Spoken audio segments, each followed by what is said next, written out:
présente une nouvelle méthode de visualisation qu'on a développée avec le laboratoire qui nous permet de visualiser le parcours émotionnel des utilisateurs. Le parcours émotionnel des utilisateurs, est-ce que c'est dans le cadre d'un projet spécifique? Oui, donc moi, je travaille en partenariat avec la firme Sobase. OK. Et dans le fond, je regarde le parcours des utilisateurs dans un contexte d'épicerie en ligne. Donc, je regarde leur parcours émotionnel en fonction de quand on les laisse libres pendant qu'ils font leur épicerie en ligne, comme ils la feraient normalement à la maison. Puis est-ce que c'est le genre de problématique auquel tu t'intéresses? Ça va aller pas juste au niveau de l'interface, mais on va aller vraiment chercher aussi les problématiques comme au sens...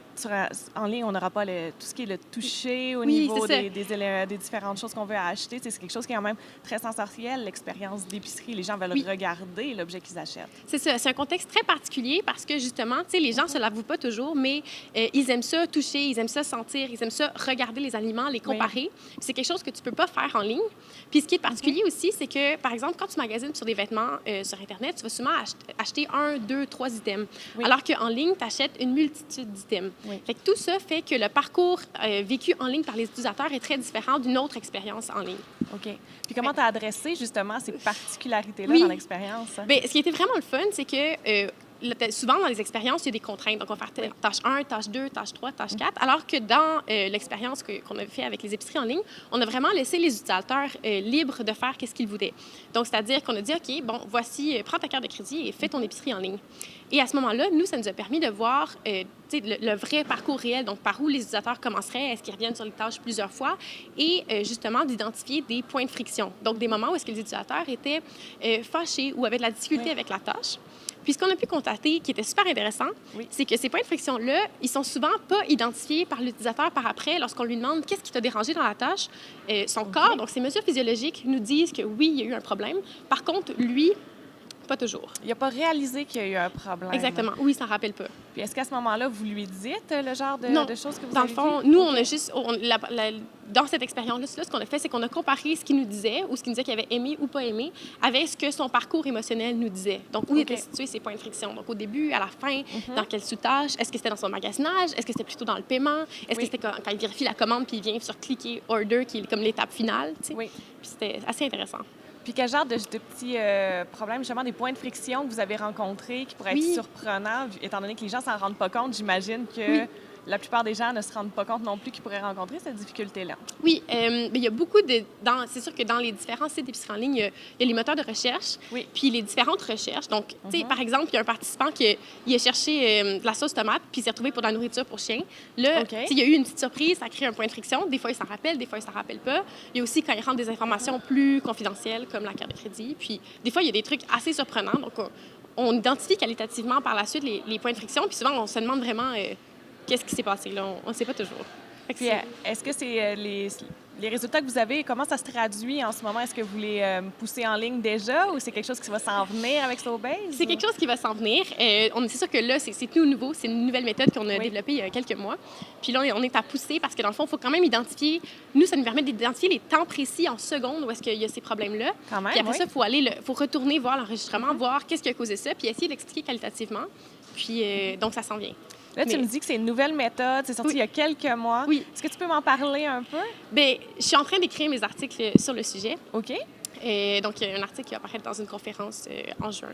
OK. Mais c'est tout nouveau, c'est ça. Fait qu'on a été capable de comparer l'expérience de différents sites d'épicerie en ligne.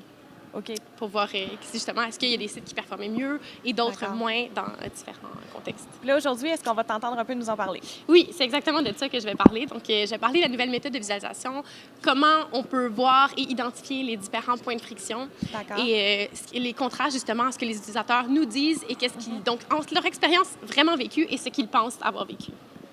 Donc, est-ce qu'on va pouvoir voir ça quelque part bientôt en ligne? Tu me disais dans quelques mois dans une autre conférence? Oui, dans une conférence, dans un article que je vais publier et dans la conférence d'aujourd'hui qui va être mise en ligne, je vais l'expliquer plus en détail. Puis comment vous avez abordé finalement ces problématiques-là? Comment vous avez réussi à évaluer l'expérience grâce à vos nouveaux outils? Oui, bien dans le fond, on utilise des mesures physiologiques qui nous permettent de regarder à la fois donc, le niveau d'activation et la valence émotionnelle. Donc, s'ils sont contents, pas contents, et s'ils sont un peu excités ou plus endormis.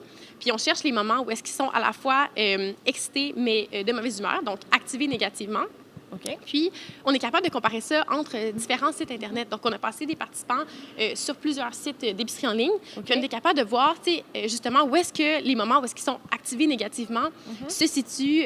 Donc, est-ce que c'est dans la tâche de paiement? Est-ce que c'est pendant qu'ils magasinent? Est-ce que c'est pendant qu'ils font une recherche? Est-ce que c'est quand ils vérifient leur order? Puis ça nous a permis de comparer puis de, mettons, benchmark les différents sites puis de voir qui performait mieux ou... Tu me dis qu'on peut, justement, on peut mesurer ce que les gens ils ressentent Oui. et tout. Comment ça se passe? Parce qu'on sait que traditionnellement, dans les tests, on est beaucoup en observation, Oui. mais il y a quand même une dose d'interprétation. C'est-à-dire, moi, je vais aller prendre des notes, je vais me poser face à la personne et je vais interpréter ce que je vois comme réaction. Bien, dans le fond, ça se fait en plusieurs temps. Donc, le premier temps, c'est dans l'expérience. Donc, c'est au Tech 3 Lab.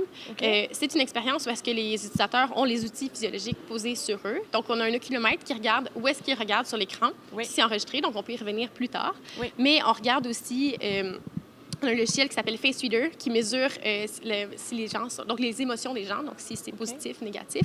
Et on a l'activation émotionnelle qui est mesurée avec l'activité électrodermale, donc sur la peau.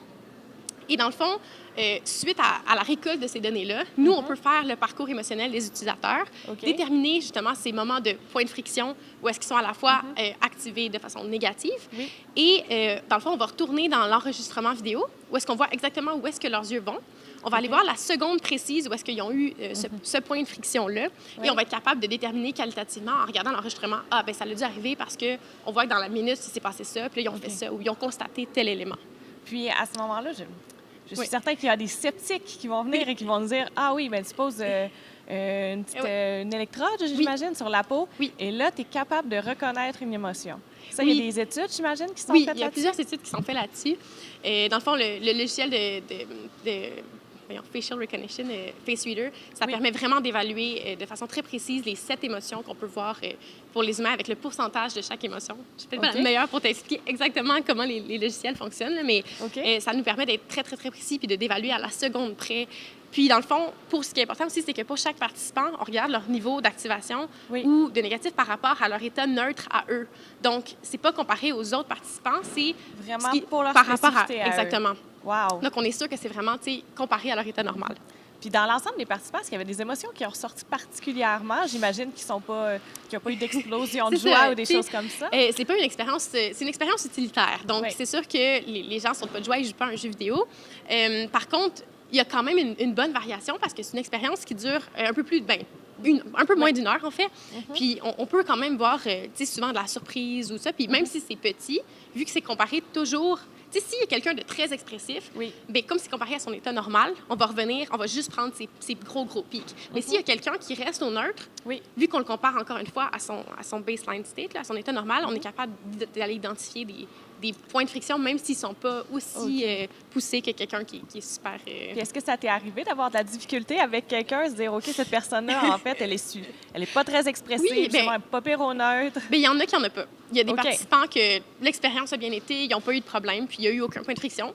C'est des trucs qui arrivent, puis c'est tant mieux. Ça veut dire que l'expérience a bien été, mais c'est vraiment en passant plusieurs participants sur le même site qu'on peut voir des tendances puis des trucs qui reviennent, justement. On parle d'environ combien de participants pour réussir à faire ces tests? On a fait 21 participants, donc 3 participants on a fait 3 sites Internet, 7 participants chaque. Mais en UX, c'était quand même assez pour avoir des insights très intéressants. Puis tu as investi combien de ton temps là-dedans? Beaucoup. Dans le fond, c'est mon sujet de mémoire, donc ça fait 1 an que je travaille sur ce projet-là, pas mal à temps plein. Puis là, je vais déposer en décembre prochain. Ah, bien, félicitations. Merci. Et ça va être accessible sur le site du HSC? Oui, bien, dans le fond, les articles vont être publiés à différents moments. OK. Puis la conférence va être disponible aussi. OK. Bien, là, je te remercie. Merci.